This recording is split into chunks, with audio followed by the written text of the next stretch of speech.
Nul n'a le droit d'effacer une page de l'histoire d'un peuple, car un peuple sans histoire est un monde sans âme. Le grand jour tant souhaité est enfin arrivé. Indépendance, tcha-tcha. En vertu du droit de peuple à disposer de l'air. De ce moment et à jamais, notre État libre et indépendant. Il n'y a pas de dignité sans liberté. C'est par la lutte qu'elle a été conquise. la patrie ou la mort. En Afrique, il y a un grand diable qui vend les autres Africains. Au table ronde, tcha-tcha, va gagner.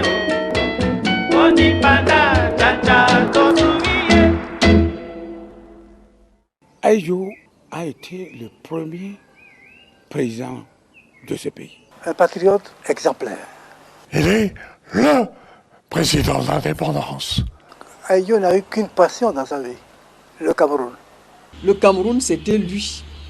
Le Cameroun, c'était sa respiration. Ahidjo s'est préoccupé des habitants du Cameroun, du peuple camerounais. Ce n'est pas rien. Toute son ambition, c'était le Cameroun. Il n'avait qu'une passion, qu'un souci, le Cameroun. C'était quelqu'un qui voyait toujours loin. Ahidjo a rendu le pays riche. C'était un homme qui avait une détermination et qui était ambitieux pour son pays à un point que personne ne peut imaginer. Le Cameroun pouvait vivre 10 ans sans problème. Ahidjo a été un grand chef d'État, un Africain authentique. Au début, rien a priori ne prédisposait ce Peul d'origine modeste à conduire la destinée de cet important pays d'Afrique centrale. Né dans une région enclavée du Nord Cameroun, d'une mère célibataire, ce qui est un sérieux handicap dans cette région de rude tradition islamique, le jeune Amadou Ahidjo, qui ne connaît pas l'identité de son père, suit néanmoins ses études primaires à Garoua, sa ville natale.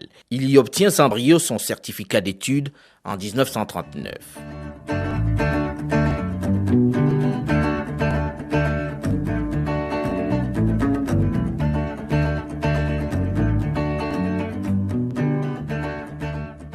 Le jeune Ahidjo va donc quitter sa région du Nord pour rentrer à l'école supérieure de Yaoundé, d'où il ressort 2 ans plus tard comme opérateur télégraphiste. Il entre dans le service de communication radio et va être affecté à plusieurs postes dans le sud, dans l'est et dans le nord du pays. Son bagage intellectuel plutôt modeste ne le prédisposait certainement pas à occuper les plus hautes fonctions de son pays où l'on comptait déjà de nombreux diplômés d'universités françaises. Mais sa soif d'apprendre et son sens inné de l'organisation vont le pousser à la politique. Il est d'abord élu dans sa province natale avant de commencer à développer une ambition nationale. Il a été sur trois sessions à l'Assemblée territoriale et puis à Paris à l'Assemblée de l'Union française. Et c'est là qu'il a noué des amitiés avec Hilderlin Saint-Sou, avec Senghor, qui lui était député, qui n'était pas à l'Assemblée de l'Union française, mais il était dans le même groupe des indépendants d'outre-mer. Il fait partie de cette génération qui a pris la politique comme ça dans les assemblées françaises. Un à un, il va donc gravir tous les échelons politiques. Il crée au passage l'amicale de la Bénoué et va travailler au rapprochement des différents groupements politiques de sa région. Lorsqu'en 1957, il est élu président de l'Assemblée législative, il apparaît déjà comme le leader incontesté des députés du Nord. André-Marie Mbida, premier ministre du gouvernement, issu des réformes de la loi cadre, lui confie le poste de vice-premier ministre chargé de l'Intérieur.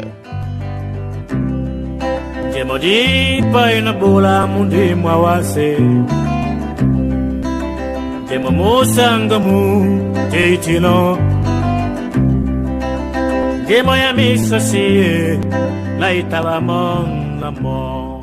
1958, à l'Assemblée nationale camerounaise, une crise couve. André-Marie Mbida, le Premier ministre, doit faire face à une démission collective de son gouvernement favorisée par son vice-premier ministre Amadou Ahidjo. Le Premier ministre n'a plus non plus le soutien de Paris. Il faut reconnaître que, après quelques mois, il s'était rendu difficilement supportable par ses propres ministres et par l'Assemblée, surtout. Et l'Assemblée l'aurait vraisemblablement renversé par une motion de censure. C'est en tout cas ce que j'avais dit à Jean Ramadier, mon successeur, lorsque je lui avais passé mes pouvoirs.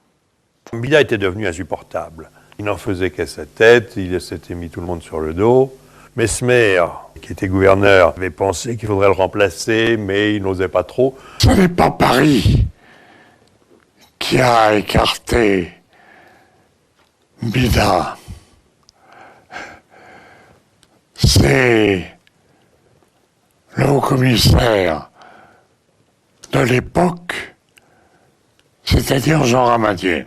Qui n'est resté que 15 jours au Cameroun, mais qui en 15 jours a changé beaucoup le paysage politique. D'abord, il a essayé de convaincre Mbida de démissionner. Mbida n'a pas voulu entendre parler. Et ensuite, il a convaincu, ça a été facile, la plupart des ministres, enfin une majorité de ministres, de démissionner.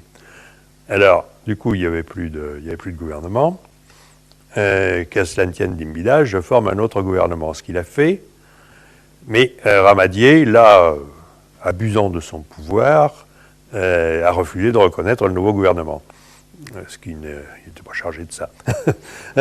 Mais ça a précipité les choses, et puis Ahidjo s'est présenté et a été élu. Si je peux dire, sa nomination s'imposait. Ramadier est donc venu avec ordre, je vous ai dit, de faire l'impossible pour qu'Ahidjo ne passe pas. Mais faites l'impossible pour que ce soit Sopo prison. Sopo le savait du reste. Et si ce n'est pas possible, vous voyez que ce soit Haruna Njoya, parce qu'il est plus malléable que le jeune Ahidjo qu'on arrive là, parce que mon mari avait déjà la réputation d'être très discret, très secret. On ne savait pas très bien ce qu'il passait, mais que c'était une forte tête. Quand le ministère a su que c'est Ahidjo qu'il voulait, ils l'ont rappelé.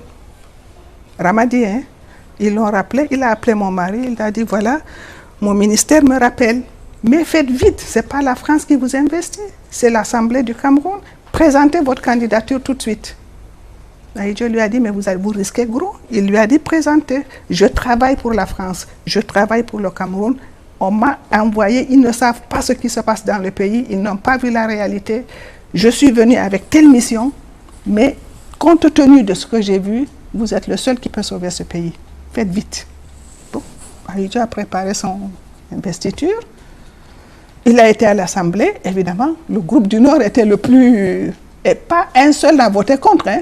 Tous ont voté pour. Même les Bamileke, même les autres qui étaient venus. C'est comme ça qu'il est passé Premier ministre.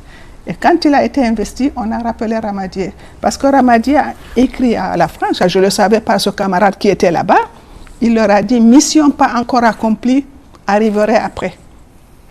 Bon, quand Ahidjo a été investi, il est rentré. On l'a dégommé. Le groupe parlementaire d'Ahidjo, il n'y avait pas encore de parti, mais le groupe parlementaire s'appelait l'Union camerounaise, et c'était de loin celui qui avait le plus de délégués, comme on les appelait. Le 18 février 1958, Amadou Ahidjo, le jeune télégraphiste du Nord, est investi Premier ministre du Cameroun. Un choix que certains interprètent comme une volonté de Paris de mettre aux affaires quelqu'un de plus malléable, de plus docile et facile à manœuvrer. Ahidjo était francophile, mais ce n'était pas un homme de français. Ils se sont très bien rendus compte qu'il était nationaliste, qu'il était jeune. Et à l'époque, il y avait l'histoire de Bourguiba. Ils avaient dit que ce serait le futur Bourguiba du Nord Cameroun. Donc ils se méfiaient terriblement de lui.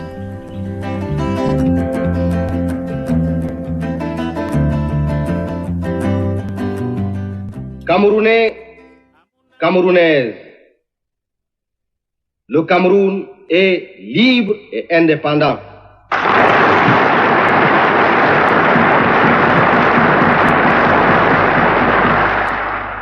L'indépendance, comme la liberté, est un bien qui se conquiert et se reconquiert chaque jour. Et personne n'est de trop pour la défendre, la fortifier, la préserver de toutes ses forces et de toute son âme. Camerounais des villes, des villages et des campagnes, nos cœurs battent aujourd'hui ensemble d'un même rythme. Notre drapeau national flotte partout au vent de notre joie. Vive la liberté, vive le Cameroun indépendant.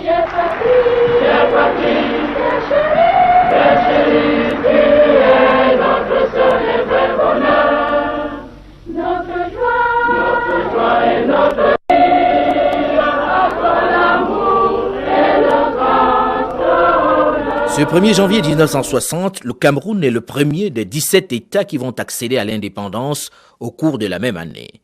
La jeune nation a à sa tête un jeune homme de 35 ans, mais il ne deviendra président de la République que le 5 mai 1960. Il hérite d'un pays en pleine déliquescence. Le Cameroun en ce début 1960 est un ensemble qui sort de plusieurs décennies de lutte nationaliste. La rébellion a été matée avec les métaux de choc importés d'Algérie. Les troubles qui ont secoué certaines régions du Cameroun se sont presque tous éteints. Nous avons fait, en collaboration avec les représentants de la France au Cameroun, tout ce qui était à notre pouvoir pour que le calme revienne. Nous sommes heureux de constater que nos efforts ont été couronnés de succès. Je dois dire d'ailleurs que notre tâche n'est pas complètement terminée et résolument nous continuerons à tout faire pour que le calme total revienne. Pour cela, nous ne ménagerons aucun effort, bien entendu. Nous comptons sur la bonne volonté, sur la compréhension de ceux, notamment les dirigeants qui ont été à la base de ces troubles. Les forces françaises cèdent la place en octobre 1960 à la nouvelle armée camerounaise en lui laissant un solide encadrement. Le président de l'UPC, le principal mouvement d'opposition, Félix Roland Moumié, a été assassiné à Genève le 15 octobre de la même année par un agent des services secrets français. La rébellion, ou plus exactement les forces nationalistes, combattues depuis longtemps déjà par les forces françaises, ont accusé des pertes importantes.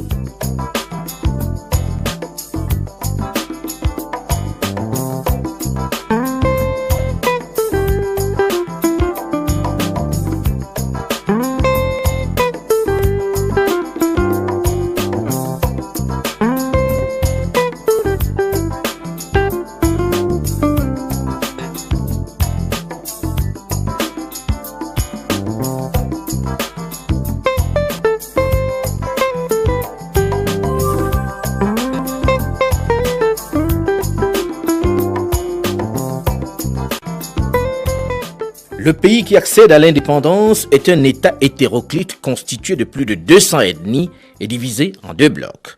D'un côté, le Cameroun septentrional sous protectorat français, de l'autre, le Cameroun occidental sous protectorat britannique. Le plus gros des populations anglophones est loin d'être rallié à la cause d'Ahidjo. Certains désirent purement et simplement leur autonomie, alors que d'autres souhaitent se rallier au grand voisin, le Nigeria. Mais Ahidjo, dont l'objectif est de faire de ce grand ensemble une nation unifiée, va mettre en place un pouvoir fort, voire autocratique. Son objectif est l'unité nationale. C'est son slogan. Camerounais, Camerounaises, l'heure de la réconciliation nationale a sonné. C'est le jour tant attendu où il faut nous débarrasser de notre orgueil, de notre égoïsme, de nos haines passées et de nos discussions insensées, afin que tous ensemble, nous nous retrouvions dans l'allégresse au chantier de la reconstruction d'un Cameroun beau, fort et prospère.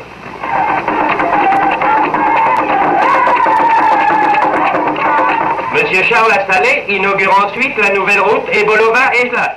Le président Amadou Ahidjo va se rapprocher des autorités de la zone occidentale du pays pour faciliter le rattachement des deux régions, notamment avec le premier ministre du Cameroun anglophone, John Goufoncha, qui lui promet d'œuvrer en faveur de la réunification complète des deux Camerouns. À la veille des fêtes du 3e anniversaire de la réunification des deux Camerouns, le président de la République fédérale, M. Amadou Ahidjo, s'est rendu en visite officielle à Buéa, capitale du Cameroun occidental.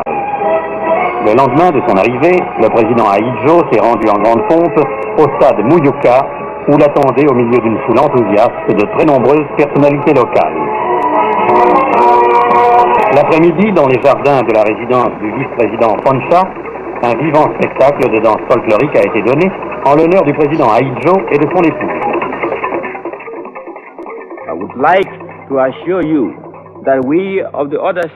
J'aimerais vous assurer que nous, de l'autre secteur du Cameroun, travaillerons encore plus durement qu'auparavant afin de rendre possible la formation de ce grand pays, le Cameroun. Maintenant libre, il vous appartient d'entreprendre, suivant vos propres options, des négociations internationales pour les relations diplomatiques. Cependant, sachant ce que nous recherchons, nous voudrions vous conseiller de nous consulter dans toutes relations internationales possibles avec les peuples libres du monde.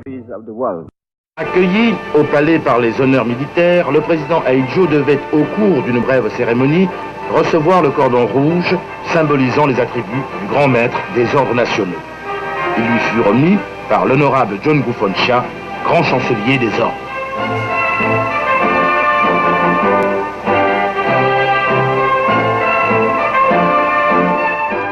Malgré cette promesse du Premier ministre du Cameroun anglophone qui aboutit à la réunification officielle des deux entités le 1er octobre 1961, l'unification du pays n'est pas encore acquise. Il reste de nombreuses poches de résistance aggravées par le tribalisme. Plus de 200 ethnies, cela fait tout de même beaucoup de monde à rassembler et à gérer, surtout lorsque ces différences sont parfois exploitées par certains colons pas toujours contents de l'indépendance, synonyme pour eux de fin des privilèges, que par certains hommes politiques désireux de déstabiliser le régime.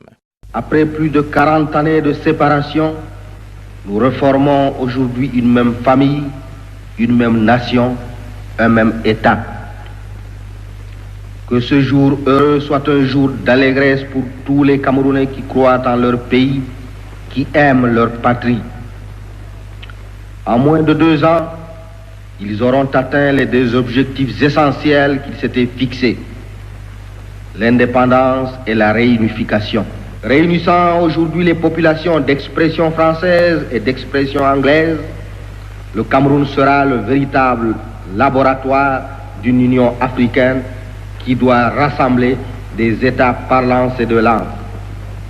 Il formera un pont entre les 2 Afriques et son rôle ne peut être qu'accru dans les prochaines assemblées africaines. Ainsi, forts de nos 2 communautés, nous pourrons poursuivre au profit du Cameroun, mais aussi au profit de toute l'Afrique et du monde, le renforcement d'un État que nous voudrons accueillant à tous, qu'il soit d'ici ou d'ailleurs, d'Afrique ou d'au-delà des mers. La détermination d'Ahidjo à obtenir l'unité nationale va très vite transformer son régime en une dictature parfois féroce. Il faut arriver à cette unité nationale, quel qu'en soit le prix.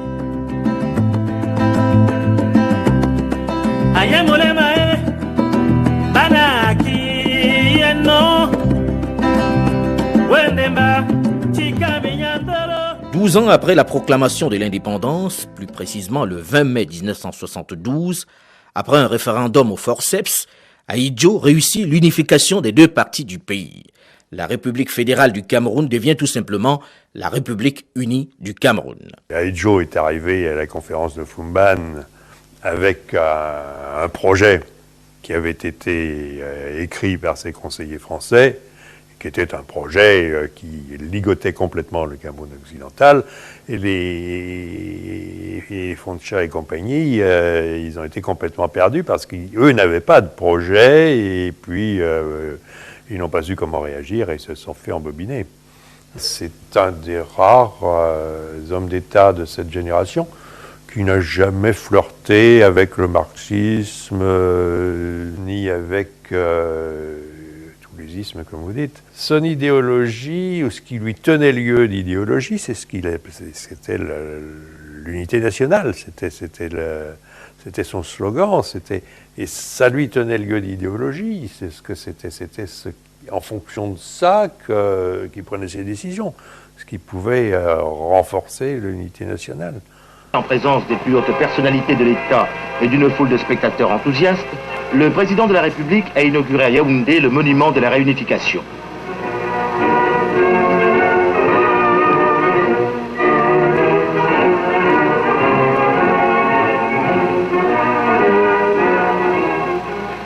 Après la cérémonie des couleurs et la revue des troupes, le chef de l'État a prononcé à cette occasion un important discours soulignant le sens symbolique et la portée historique de cette inauguration. Le nouveau monument matérialise, a-t-il dit, l'acte par lequel, dans un même élan de fraternité, les Camerounais des deux rives du Mungo ont décidé, dans la liberté, d'unir de nouveau et pour toujours leur destin dans une même nation, une et indivisible. Ainsi sera rappelé aux générations, présentes et futures, leur devoir impératif de préserver en toutes circonstances et sans défaillance l'unité de la patrie camerounaise. Œuvre du sculpteur Mpando Gédéon et de l'architecte Armand Salomon, le monument de la réunification est constitué par deux rampes hélicoïdales en béton armé, s'enroulant autour d'un poteau central et se terminant par un cône surmonté d'un phare tournant. Au pied du monument, face à l'avenue